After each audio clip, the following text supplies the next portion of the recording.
Magandang tanghali po. Oras na para sa may init na balita.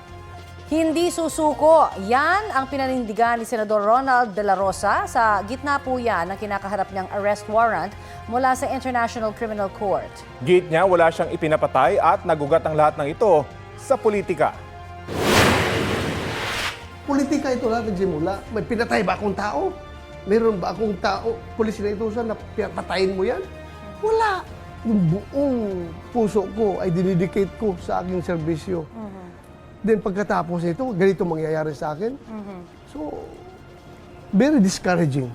But still, I will not surrender.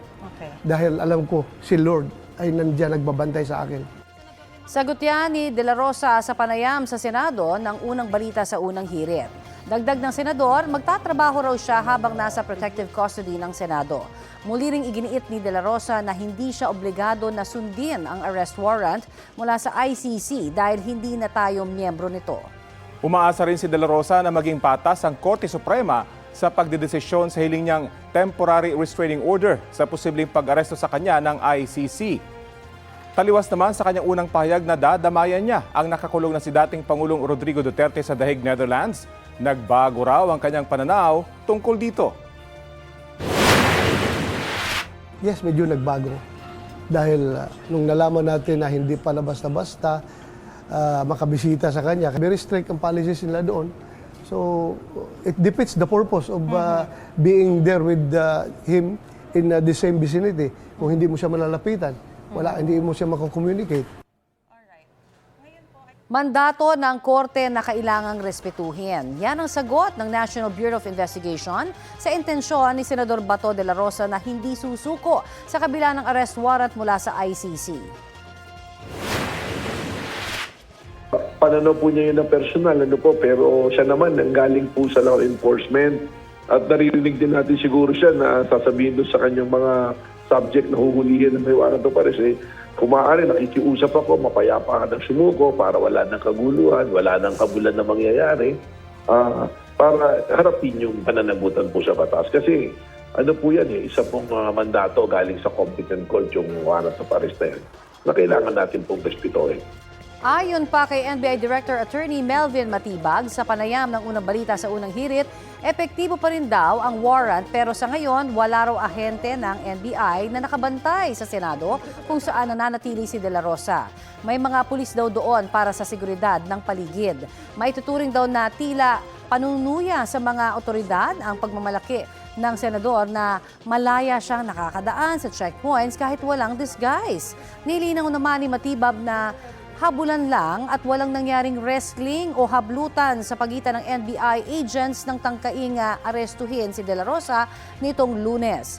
Si Senador De La Rosa nga raw ang tumulak sa kasamahan nilang babaeng ahente habang isinisilbi ang arrest warrant. Kaya hinihimok nila ang Senado na ilabas ang buong CCTV footage mula nang dumating sa Senado si De La Rosa hanggang makatakbo siya. Balak maghain ng ethics complaint si Senador Robin Hood Padilla laban kay Senador Kiko Pangilinan matapos silang magkainitan sa plenaryo kahapon. Balitang hatid ni Mark Salazar. Emosyonal si Senador Bato de la Rosa habang kausap si Senador Bongo sa sesyon ng Senado. Sa loob ng Senado nagpalipas ng magdamag si de la Rosa matapos tangkain ng NBI na arestuhin siya kasunod ng paglabas ng warrant mula sa International Criminal Court o ICC. Wala, may sentimental lang na sinabi si Bongo sa akin. Bumigay ako. Ano sinabi niya? Privilege sa communication yun between friends. Adjusting. Enjoy naman ako dahil masarap na mapakain si Senator Jinggoy. Ang tensyon sa Senado naging paksa ng sesyon. Sabi niya ni NBI Director, sabi ko sa kanila, wag silang papasok sa session hall. Sabi ko, so ang instructions nyo is hanggang lang makapasok, hanggang dun lang sa pinto bago mag-session hall. Hahabulin nyo? Nandun mismo ako doon sa Senate Clinic nung dinala yung personnel natin. Ito, duguan na po yung ating Senate OSAA.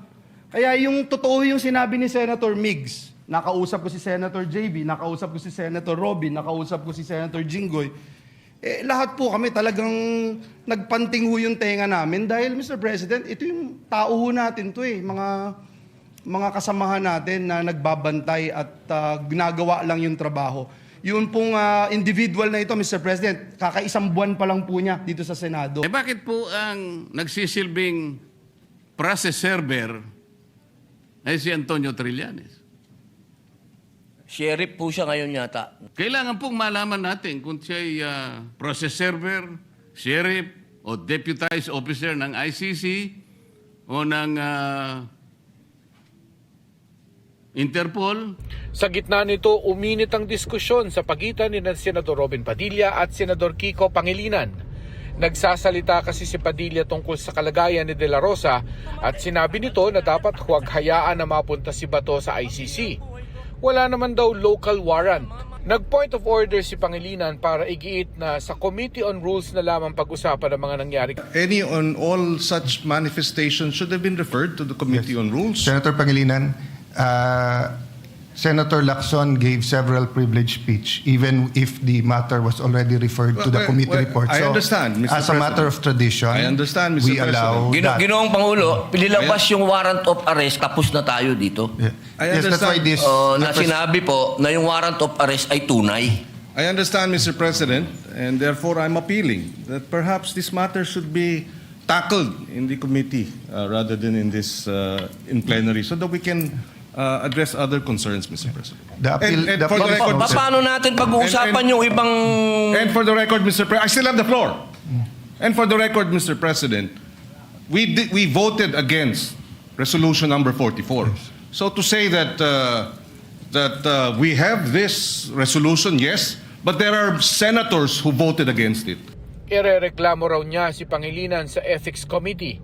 Ang gusto ni Padilla, humingi ng tawad si Pangilinan sa Senate floor. Meron po ba sa rules natin na sinasabing pwede mong sigawan ng kapwa mo senador? Mr. President, Pagsigaw ni Senator ang excuse me, Mr. nasa akin President, po yung iba ang floor. sasabihin. Senator Padilla has excuse the me. floor. The chair is answering the question of Senator Padilla. Session is suspended. Sinubukan ni Pangilinan na makipagkamay kay Padilla pero hindi ito tinanggap. Ako ba natakot? Ako nang takot sa iyo. Ikaw nga naninigaw. Ikaw naninigaw, ako nanakot. Sir, hindi ako umihingi ako ng pangumag. Ito may iba meaning sa'yo ng sigaw at tumasok po siya.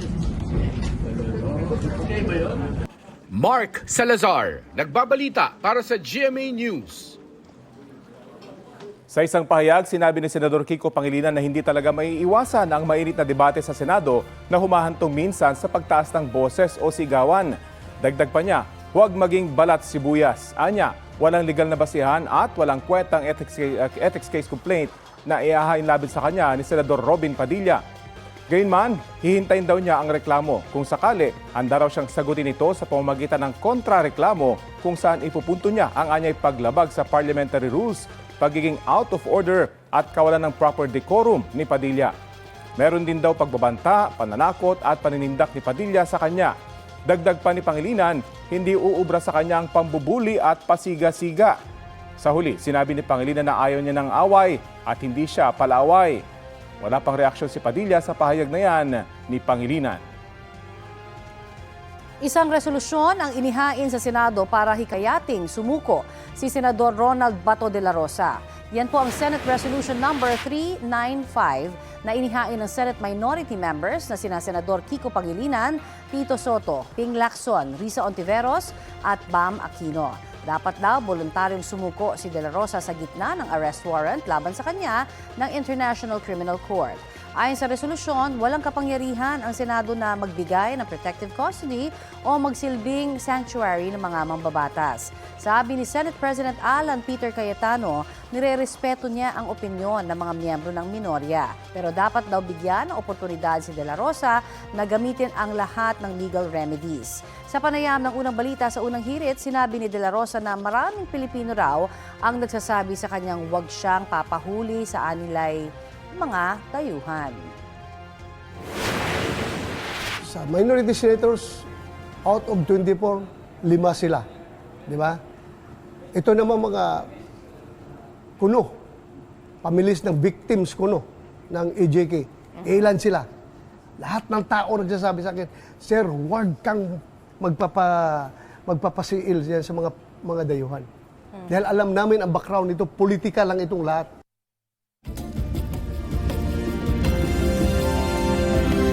Dalawa ang patay sa panggaan ng isang MPV at isang bus sa Huban, Sorsogon. Base po sa investigasyon, kinain ng MPV ang linya ng kasalubong na bus sa bahagi ng Maharlika Highway sa Barangay Rangas. 2 sakay ng MPV ang nasawi. Sugatan naman ang 9 na iba pang sakay nito. Ligtas naman ang lahat ng sakay ng bus. Dinala sa police station ang driver nito bilang bahagi ng nagpapatuloy na investigasyon. Wala siyang pahayag. Maaaring maalis sa serbisyo ang pulis sa nag-viral na video ng pananakit niya sa kanyang live-in partner sa Malolos, Bulacan.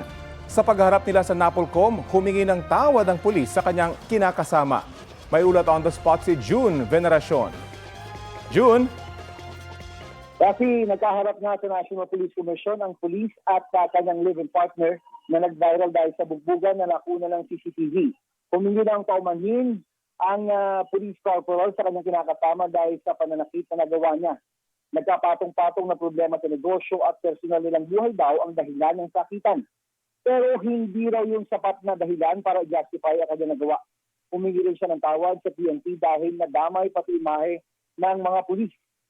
Tahimik lang na nakinig ang biktima na tumangging magsalita ng tanungin ng media. Ayon kay National Police Commission Commissioner Rafael Vicente Calinisan, kahit humingi ng tawad ang pulis, tutuluyan pa rin daw ito sa ginagawang administrative proceeding. Dismissal sa serbisyo ang maaari niyang kaharapin.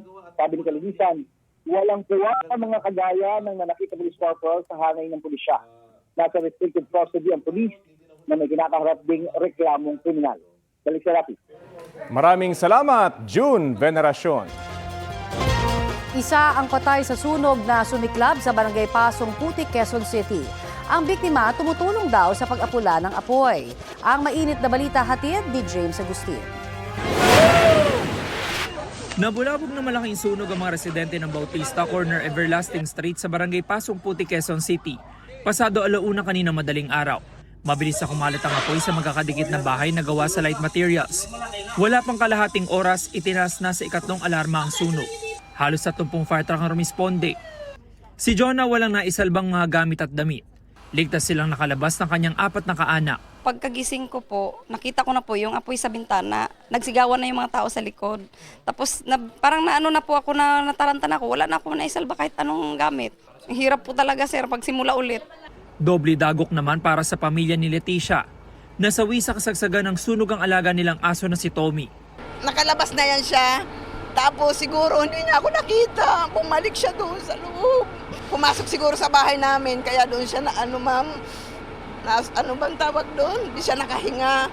Kinumpirma ng Barangay Pasong Putik na isang 52 anyos sa lalaki ang nasawi matapos masuffocate. Ang lalaki tumulong sa pag-apula ng sunog sa bahay ng kanyang kapatid. Pumasok daw po si tatay sa loob. Then nang tumutulong daw maghatak ng mga hose para matulungan nga mawala yung sunog. Nahimatay na po siya doon eh. Sinipr na po siya. Then proceed na po sa ambulance. Habang nasa ambulance kami, sinisipr si tatay. Hanggang sa pagdating po dito sa Tala Hospital, doon arrival na po si tatay. Ano raw po kinamatay? Yun nga po, suffocation nga po. Mag-alas 3 sa madaling araw na maapula ang sunog. Ayon sa Quezon City Fire District, 15 bahay ang nasunog. Apektado ang 25 pamilya. Inimbestigahan pa kung saang bahay nagsimula ang apoy at kung ano ang posibleng sanhi nito. Yung papunta rito sa sunog natin makitid po talaga. Tapos may mga double parking pa po na nakapark sa kalsada. So mabilis natin tinaas sa alarma, sa third alarm yung sunog para po maapula po natin kagad. Yung mga kasama po nating bumbero, naglatag po na lang po ng maraming hose kasi nasa loob po banda yung area ng origin ng sunog. Isang fire volunteer ang nasugatan sa insidente. Inalam pa ng mga otoridad ang kabuang halaga ng pinsala. James Agustin, nagbabalita para sa GMA News.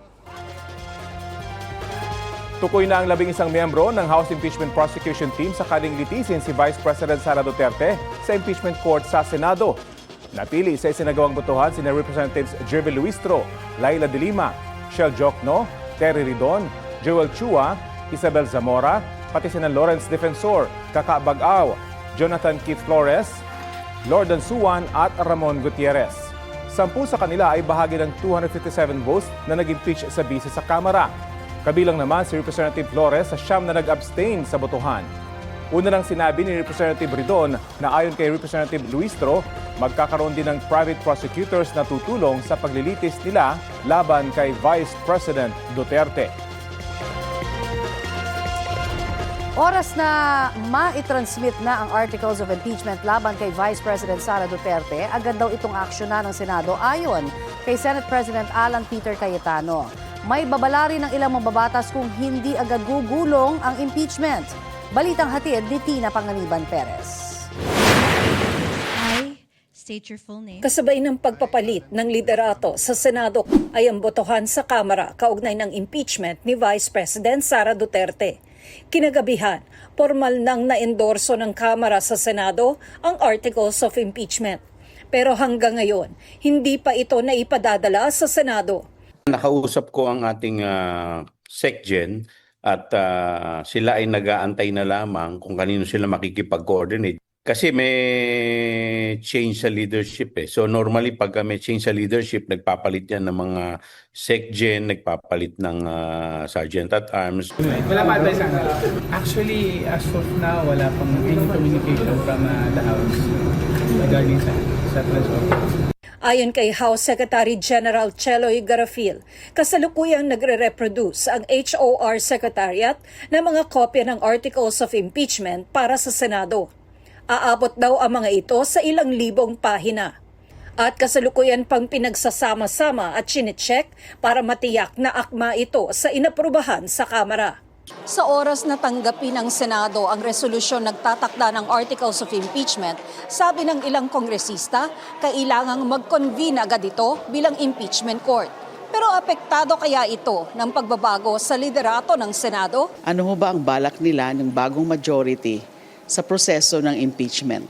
Karamihan ng majority of 13 ngayon ay mga pro-Duterte. Sinasabi ni Senate President Alan Peter Cayetano na ito'y walang kinalaman sa impeachment, bagamat marami ang nagdududa sa timing. Pero sa akin naman po, bigyan po natin ng bigyan natin siya ng pagkakataon na patunayan na ito'y walang kinalaman. Sabi ni Senate President Alan Peter Cayetano, aaksyonan daw agad ng Senado ang Articles of Impeachment kung maitatransmit ito dahil tungkulin nila ito sa ilalim ng saligang batas. Pagka natanggap niyo impeachment, magko-convene kayo immediately. Fourth week. To the next day, sir? The next day. So, I consulted also Senator Soto. Sabi niya, process, ibigay muna sa committee on rules. So, we will do what has to be done and there won't be delays. Umaasa rin daw siya na makakapag all-member caucus para mapag-usapan ng iba't ibang issue kabilang ang impeachment trial ng Vice-Presidente. Si Senadora Risa Ontiveros, hindi raw nawawala ng pag-asang may mararating ang impeachment sa Senado.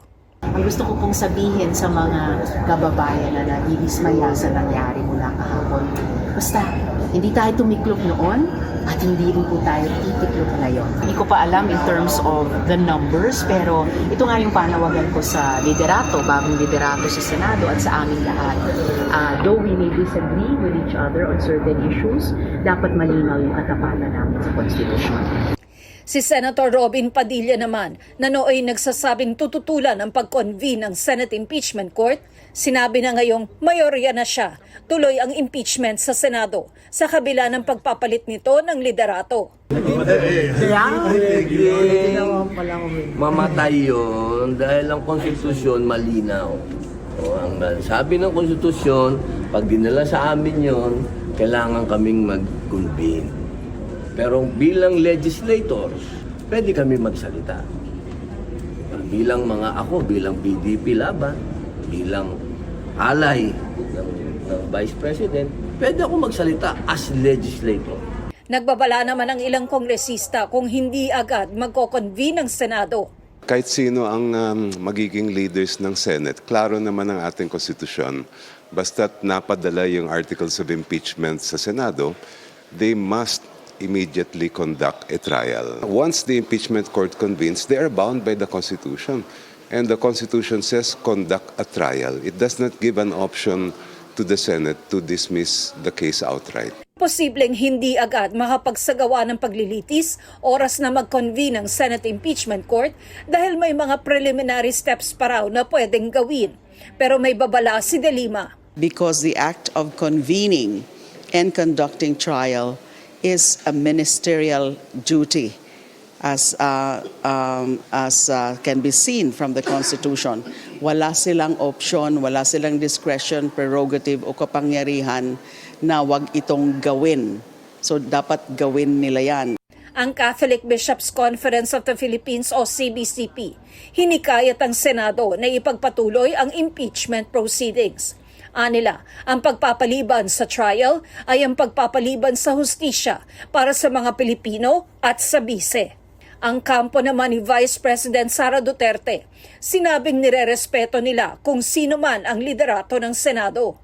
We respect the Senate, kung sino man ang ating ang liderato, we expect fairness. At syempre po, alam naman natin na ang Senado ay really 24 independent republics.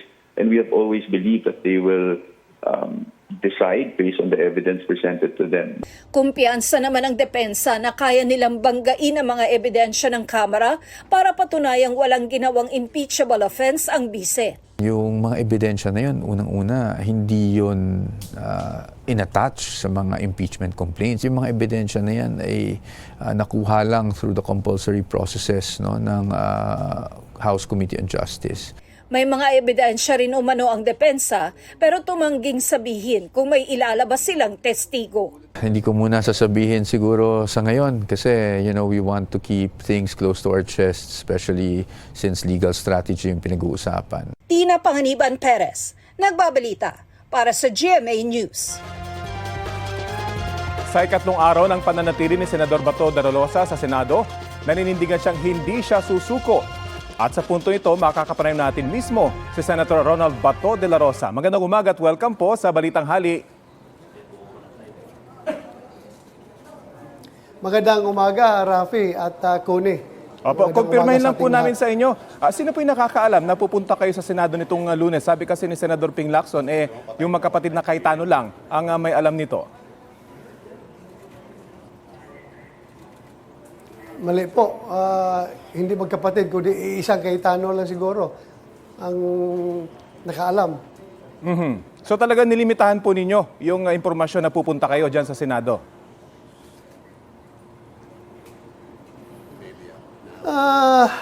Yes, wala na ako ibang kausap, kundi si Senator Alan lang, so siya lang nakakaalam. So napag-usapan ho ba na bibigyan kayo ng protective custody bago kayo lumantad at pumasok dyan sa Senado? Never. Hindi namin napag-usapan yan. Hindi namin napag-usapan. Ang napag-usapan lang namin is yung kung gusto kong magbago ang leadership ng Senado, kailangan ko sumipot dahil ako yung pang 13th vote. At doon sa panayam po ninyo sa unang hirit kanina kay Maris, meron kayong direktang apela sa inyong mga kaklase sa PMA. Pwede nyo bang pakilinaw ito dahil yung mga kaklase ay nasa armed services at kung mga retired man ay meron pa rin silang direktang ugnayan sa armed services. Pakilinaw ho ba itong inyong apela sa inyong mga kaklase sa PMA? Klaruhin ko na ang apela ko is not an appeal for a violent action. Ang apela ko sa kanila ay peaceful action. Na ipakita nila na kaming mga PMEers, kaming mga sundalo, kaming mga pulis, kaming mga members ng uniform personnel, mga uniform agencies, ay ayaw magpasakop sa dayuhan. Gusto namin na manatili yung ating soberenya na hindi tayo didiktahan ng mga dayuhan. Kaya nga, kinanta ko pa kanina yung famous line sa aming PMA hymn, yung when bells for us are rung and our last stops is sung, let generation see our country free. So yan po ang nasa puso naming lahat na ayaw namin magpasakop sa mga dayuhan. Mapunta naman po nag-apela ko sa kanila na suportahan nila ako. Mapunta naman po tayo sa inyong kapwa PMAer na si dating Senador Trillanes. Kaya daw po siya nandun sa Senado noong Lunes dahil hinamon niyo siya. Ano pong masasabi niyo doon na kayo mismo ang naghamon na siya mismo yung sumama sa pag-aresto? Ay, okay. Believe ako sa kanya at pumunta siya. Pero the fact remains is that hindi siya in any way dapat involved sa operasyon na yun. Dahil hindi naman siya taga-ICC, hindi naman siya membro ng Interpol, hindi siya membro ng PCTC, hindi siya membro ng NBI or any law enforcement agency. Bakit siya may hawak ng warrant of arrest? Yun lang ang tanong ko. Pero yung pagpunta niya doon dahil doon sa hamon ko na, sige, punta ka dito. Ikaw magpusa sa akin. Then, I give it to him. I give it to him. Magaling siya at pumunta rin siya. Balikan ko lang po yung nauna kong tanong kanina. Tama ba yung ginagawa niyong apela sa militar at sa inyong mga kaklase? Dahil dapat apolitical po yung AFP. Ang pagmamahal sa bansa ay hindi naman yan pamulitika. Kaming lahat ay dumaan sa training, dumaan sa serbisyo para protektahan ang ating bansang Pilipinas. Marami sa amin ang namatay sa pagdidipinsa ng ating bayan. So walang politikahan dyan. Kahit na yung ordinaryong tricycle driver na nagmamahal sa ating bansa ay ayaw isuko ang ating soberenya. So what's political about that? May karagdagan pa pong tanong aking kasamang si Connie. Magandang umaga po sa inyo, Senator. Lilinawin ko lamang po, Senator, yung pong... Yes, magandang umaga sa iyo. Opo. Linawin ko lamang po, Senator, yung pong nabanggit ninyo kanina sa tanong po ni Rafi na kung sino ho sa mga Cayetano ang may alam. Ang sagot niyo po ay si Senate President Alan Peter Cayetano lamang. Pero nabanggit din po, kanina ho sa panayam din namin, na sabi ho nitong si Senator Panfilo Lacson na sumakay daw kayo sa sasakyan ng kanyang kapatid na Senator Pia Cayetano. Ano ho ba ang totoo dyan? I don't know kung kaninong sasakyan yun. Basta nakisakay lang ako. Hindi naman kasalanan yun kung makisakay ka. Kahit na sumakay ako ng habal-habal para lang makarating dito sa Senado, sasakay ako. Kahit na sumakay ako ng baruto na magbugsay ako para lang makarating dito, gagawin ko yun. There's nothing illegal about that. Okay, so sa pagpapunta ho ninyo doon, basta pinasundo lang ho kayo? Ganun po ba yun? Basta sumakay ako. Yun ang sabi sa akin ni Senator Cayetano. Sumakay ako dyan sa van. Alright. Sa panayam po sa unang balita kanina... Hindi ko alam kung kaninong van yun. Alright. Sa panayam ho ng unang balita kanina kay NBI Director Melvin Matibag, na kayo pa nga daw po yung nanulak sa dalawang babaeng NBI agents. Ano ho ang komento nyo dito? Bakit ako hindi magpumiglas na hinawakan nila ako? That's basic human instinct yan. Self-preservation. Nagpakilala siya, sir, NBI ako, inaharang nila ako, di, hinawakan yung braso ko, di, nagpumiglas ako. Okay, at sabi Alam ko... ka, magpapahuli ako. Aha. Willing ho kayo ipakita yung buong video footage, no? Dahil yan ho ang hiling ng NBI, no, na sana daw maipakita ang buong footage daw noong pagkakatulog daw ninyo doon sa mga NBI agents. Yes, walang problema, ipakita nila. Nandiyan lang naman yan sa Sergeant at Arms. Kung gusto nila, kahit anong footage niya, makita man nila yan dyan. Alright. Nakipag-usap na ho ba kayo sa palasyo o kay Pangulong Bongbong Marcos? May paraan na ho ba kayo para doon sa hiling ninyo na tulong o proteksyon? Wala akong personal na nakausap. Through the media lang, nag-aapila ako sa kanya na sana protektahan niya ako bilang Pilipino. Siya bilang Presidente ng Pilipinas.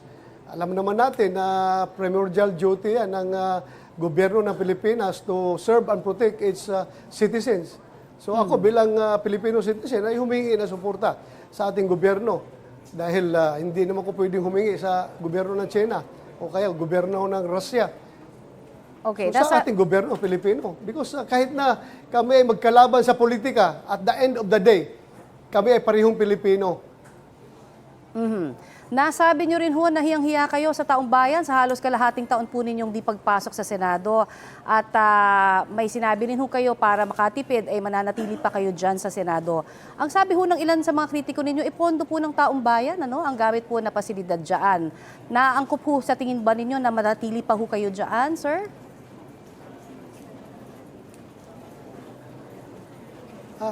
Grabe naman itong mga taong bayan na ito. Kagustuhan ko bang tumira dito? Hindi ko ba ito kagustuhan?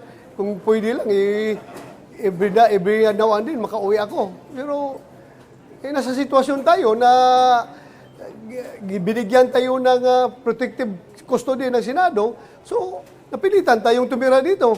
Hindi naman ako, sila kasi gusto nilang palabasin na nagsasamantala tayo. Never in my life na mapagsamantala ako na klaseng tao. Hindi po ako nagsamantala. So, hanggang kailan nyo ho kaya sa tingin, ano, mananatili ho kayo dyan sa Senado, sir? Kuni, sa totoo lang, hindi ko alam. Hihintay lang po ako ng anong kalalabasan sa mga petition namin sa Supreme Court. So hopefully, may lalabas na desisyon doon. At kung ano man desisyon na yon, susundin natin. At sa sinasabi ho kasi kanina ng inyong pong abogado na si Attorney Torion na binawi na daw di umano ng NBI ang supina po para bukas. Meron ho ba kayong nabalitaan tungkol dyan? Alinsunod pa rin po doon sa sinasabi po na supina for the investigation po ng extrajudicial killing sa Davao Region? Yes, kanina, nasa opisina ako yung nag-report sa akin yung abogado ko na tinanggap daw niya yung letter from NBI, CIDG, na nire-recall nila yung subpoena. Salamat naman, para hindi naman ako babiyahe dyan dahil naka-kustodiya ako sa Senado eh. So, salamat CIDG. Thank you. Thank you Okay. at nire-recall ninyo. So ito naman po, may mga nagsasabi no, na ang pananatili po daw ninyo dyan sa Senado ay nagiging dahilan para sa power struggle po ng dalawang kapulungan. Ano? Yung ehekutibo na siyang nagpapatupad po ng arrest warrant po ninyo through the NBI at ito pong binibigay sa inyo ngayon ng legislative, no, which is the Senate, dun po sa protective custody. Sana ho daw hindi nyo na madamay ano, ang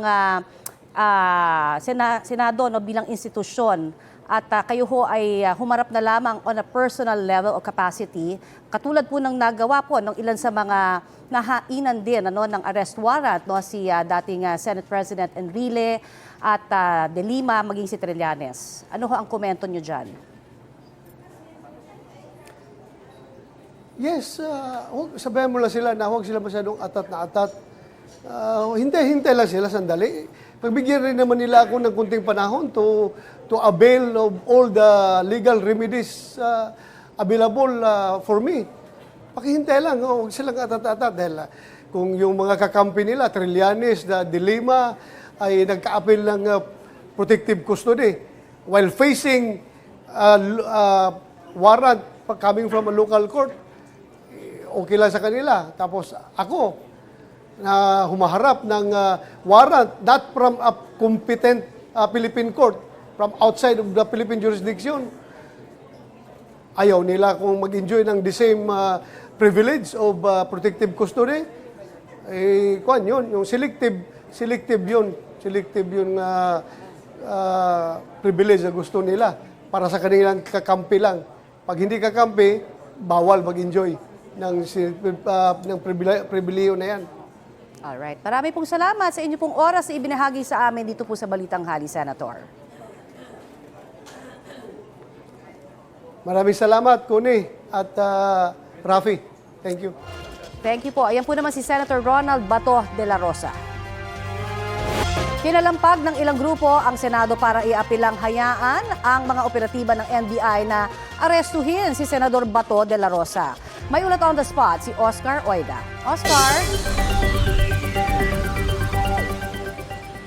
Yes, Connie, mag-aalas 10 nga ng umaga nang magmarcha patungo dito sa may harapan ng Senate compound ang grupong bayan upang kalampagin umano ang Senado at hayaan na maaresto si Senator Bato de la Rosa.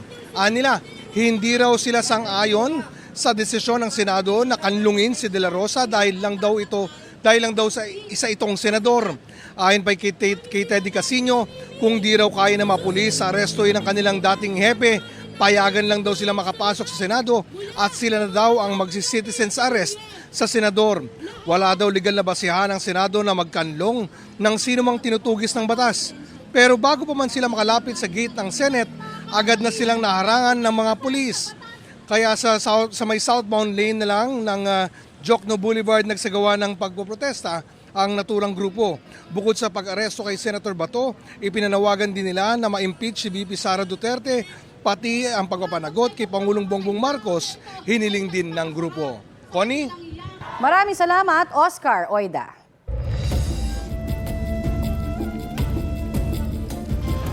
Patay ang 2 lalaki habang naguhukay ng balon sa Pamplona, Negros Oriental. Base sa police report, aabot na sa mahigit 30 talampakan ng lalim ng hukay nang magreklamo ang isa sa mga biktima ng hirap sa paghinga. Sinaklolohan agad siya ng isa pang kasamahan, pero parehas na silang hindi makahinga ng maayos. Humingi ng tulong sa barangay officials ng iba pang trabador sa hukay. Nabigo ang mga rescuer na i-revive ang 2 biktima. Sabi naman ng barangay kapitan, aksidenteng tumama sa bato ang ulo ng biktima. Patuloy ang investigasyon ng pulisya. Wala pang inilalabas ang ospital na opisyal na sanhi ng pagkamatay ng 2 biktima. Mga kapuso, matinding init at alinsangan pa rin ang aasahan sa iba't ibang bahagi ng bansa. Ayon sa Pag-asa, posibleng pumalo sa danger level na 45 degrees Celsius ang damang init at alinsangan sa Etiague, Isabela, Camiling, Tarlac at sa Butuan, Agusan del Norte. 44 degrees Celsius naman sa Tuguegarao, Cagayan, Iba, Zambales, Cavite City, Tanawan, Batangas, Alabat, Quezon, Dumangas, Iloilo at sa Panglao, Bohol. 43 degrees Celsius ang heat index sa Muñoz, Nueva Ecija at 14 na iba pang mga lugar sa bansa. 42 degrees Celsius naman sa Pasay City at 20 iba pang lugar. Extreme caution level na 41 degrees Celsius ang posibleng heat index ngayong araw sa Bayumbong, Nueva Vizcaya at 6 na iba pang lugar sa bansa. 40 degrees Celsius naman dito sa Quezon City at 10 pang lugar. Wala nang epekto sa lagay ng ating panahon ang low pressure area na dating bagyong Kaloy. Huliyang namataan mahigit 400 kilometro silangan ng Virac, Catanduanes. Ayon sa Pag-asa, mananatili sa loob ng Philippine Area of Responsibility ang nasabing LPA hanggang sa Biyernes o Sabado bago ito tuluyang malusaw o mag-dissipate.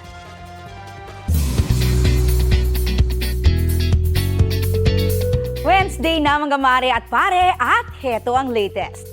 3 artists ang magdadagdag ng kinang sa Sparkle GMA Artist Center. Kabilang na riyan ang Pinoy Big Brother alumna na si Baninay Bautista. Biro ni Baninay, may FOMO raw siya sa mga ganap ng boyfie na si Bont Ryan, kaya pumirma na rin siya ng kontrata bilang Status by Sparkle Artist. Latest addition din sa Sparkle family ang isa pang former housemate ni Kuya, ang Filipino-British actor na si Kobe Brown. Chika ni Kobe sa inyong mare, gusto niyang makatrabaho sina Dingdong Dantes, Dennis Trillo, Miguel Tan Felix at si Jillian Ward as leading lady. Status by Sparkle artist na rin ang British-Filipina island girl at rising internet star na si Nicole Fortuna. Sumikat si Nicole dahil sa kanyang Get Ready With Me videos at pasilip sa island life sa Bohol. Present sa contract signing ang ilang Kapuso officers sa pangunguna ni GMA Network Senior Vice President Attorney Annette Gozon Valdez at Sparkle GMA Artist Center First Vice President Joy Marcelo. We're growing our stable of artists. We're very happy to welcome them. I think they're very, very good additions to the Sparkle family. Huli cam sa Dumangas, Iloilo. Kita sa CCTV ang matuloy na takbo ng motorsiklong yan nang bumangga sa gate ng isang simbahan sa Barangay Burgos, Regidor nitong Lunes. Bumagsak ang motorsiklo at mga sakay nito. Dead on arrival ang rider nito. Sugatan ng minor de edad na angkas ng motorsiklo. Galing daw ang mga rider at angkas sa isang fiesta nang mangyari ang aksidente. Walang pahayag ang kaanak ng mga biktima. Patuloy ang investigasyon. May hamon ang mga pamilya ng mga biktima ng extrajudicial killings kay Senador Bato de la Rosa ngayong kumpirmadong may arrest warrant laban sa kanya mula sa International Criminal Court. Balitang hatid ni Darlene Kay. Sumuko siya. Nasaan na yung tapang niya? Nasaan na? Ipakita niya na talagang matapang siya na humarap. Humarap sa kanyang kasalanan. Yan ang mensahe ni Liore Pasco kay Senator Bato de la Rosa na pinaaresto na ng ICC o International Criminal Court bilang isa sa mga kasabwat o co-perpetrators daw sa kinakaharap na kasong crimes against humanity ni dating Pangulong Rodrigo Duterte. Saktong kahapon mismo ang ikasyam na death anniversary ng dalawang anak ni Nanay Liore na sina Crisanto at Juan Carlos. Para kay Nanay Liore, malaki ang papel na ginampanan ni De La Rosa bilang hepe ng kapulisan noon. Kung si Duterte ay number 1 na importante, si Bato, parehas silang number 1 din na napaka-importante. Bakit? Dahil siya yung nagpatupad. Although si Duterte yung nag-utos, pero si Bato talaga yung nagpatupad ng war on drugs. Pareho sila ng opinyon ni Sally Ramos na nasaksihan kung paano pagbabarili ng kanyang anak na si Cristita noon ding 2017. Kaya hanggang ngayon, ma'am, masakit. Pinamakamasakit sa buhay ko, ma'am.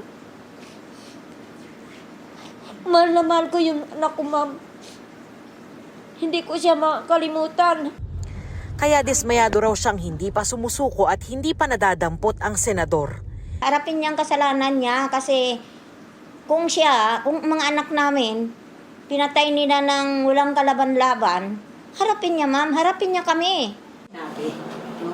Iba naman ang nararamdaman ng tiyuhin ni Kian de los Santos na si Randy. Ubos na raw ang kanyang luha mahigit 8 taon matapos pagbabarili ng mga pulis ang kanyang nooy 17 anyos na pamangkin. Actually, natawa ako doon sa eksena na may habulan. Kasi nang nakakita ko doon nung pinapalabas na sa Senate yung habulan. Sabi ko, ba't parang may habulan? Track and field yata. Hindi ko alam kung anong sports. May sports fest na ba sa Senate? Pero masaya raw siya at iba pang kaanak ng mga biktima ng extrajudicial killings sa panibagong usad ng kaso sa ICC. Kaya hamon niya kay De La Rosa. Harapin niya yung kanyang, yung mga akusasyon. Kasi merong mga reklamo laban sa kanya eh. Harapin niya ng buong tapang ito. Sa isang pahayag, nanawagan ng samahan ng EJK victims na Rise Up for Life and for Rights sa Senado na isuko na si De La Rosa sa ICC. Dapat daw respetuhin ng Senado ang obligasyon ng gobyerno ng Pilipinas. Huwag daw dapat protektahan si De La Rosa na kasabwat daw ni dating Pangulong Rodrigo Duterte sa paggawa ng crimes against humanity. Dati nang itinanggi ni na Duterte at De La Rosa na may kinalaman sila sa extrajudicial killings. Darlene Kay, nagbabalita para sa GMA News. International Criminal Court is now in session. Rodrigo Roa Duterte.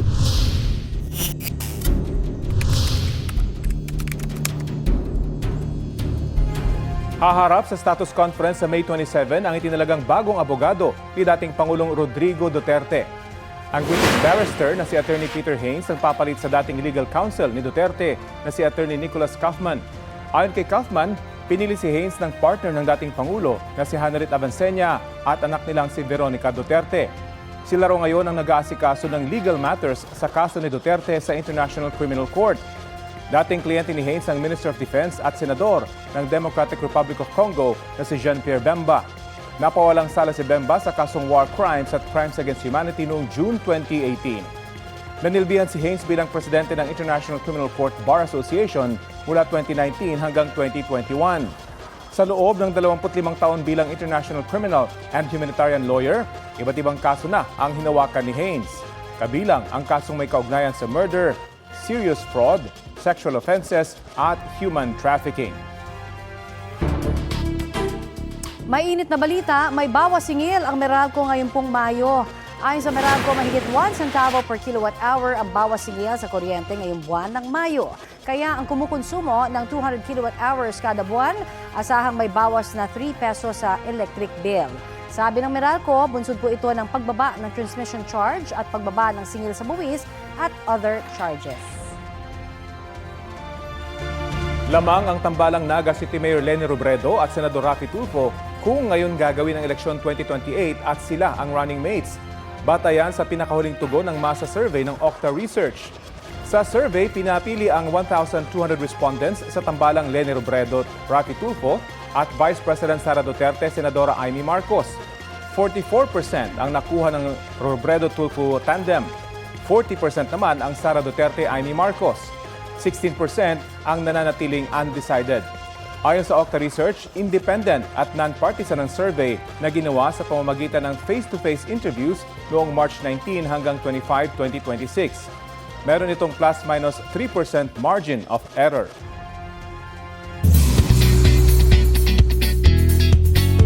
I-reveal na ang iba pang cast members sa upcoming GMA Public Affairs series na You're My Favorite Song. Makakasama ng lead stars na sina Marco Massa, Clifford Hit Hornales at Caprice Cayetano ang kanilang PBB Celebrity Collab Edition 2.0 co-housemates na sina Princess Aliyah, Wynonna Collins at Lee Victor. Mapapanood din sa serye sina Cloud 7 member Cairo Lazarte, Sparkle Campus Cutie Andre Fajardo, Katya Santos, James Blanco at Boboy Garovillo. In full support sa kanilang StoryCon at look test kahapon ang ilang kapuso executives sa pangunguna ni GMA Network Senior Vice President Attorney Annette Gozon Valdez. Ang cute talaga ng cast natin sa My Favorite Song. Nakita ko sila, ang gaganda nila tingnan and the energy is really giving. So abangan yan, My Favorite Song soon on GMA.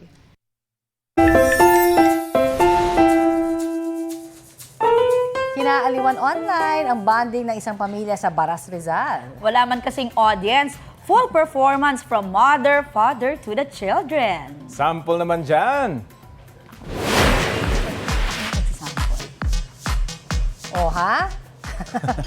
Nagsimula sa pag-indak ng daddy na sinundan ng kanyang 2 anak na lalaki hanggang sumali na rin syempre si Mami. Yan ang special moment ng pamilya ni na YouTuber Christine Follante Parocha. Kwento ni Mommy Christine, bonding talaga ng kanilang pamilya ang pagsasayaw. Routine na rin daw nila ang pagsasayaw basta may music. Comment ng netizens, simple man ang kulitan, kitang-kitang saya ng kanilang pamilya.